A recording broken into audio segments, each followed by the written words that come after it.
एक समय की बात है। उत्तर भारत के एक छोटे से गांव में रामू नाम का किसान रहता था। रामू के पास थोड़ी सी जमीन थी, लेकिन उसका दिल बहुत बड़ा था।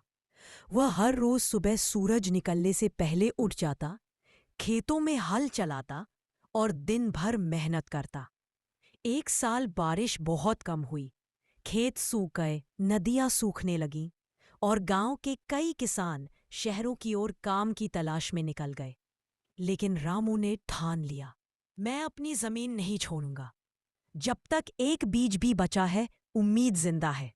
रामू ने अपनी पत्नी सीता के साथ मिलकर कुआं खुदवाया।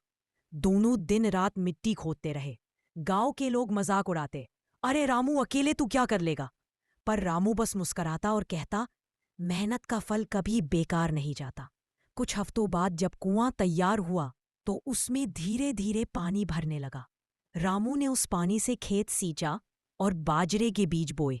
दिन बीतते गए और जहां चारों ओर सूखे खेत थे, वहां रामू के खेत में हरी फसल लहराने लगी। जब फसल पककर तैयार हुई, तो पूरे गांव के लोग देखने आए। सबके चेहरों पर हैरानी थी। किसी ने कहा, रामू, तूने तो चमत्कार कर दिया। रामू बोला, यह चमत्कार नहीं भाई, यह तो मेरी जमीन और मेरी मेहनत का आशीर्वाद है।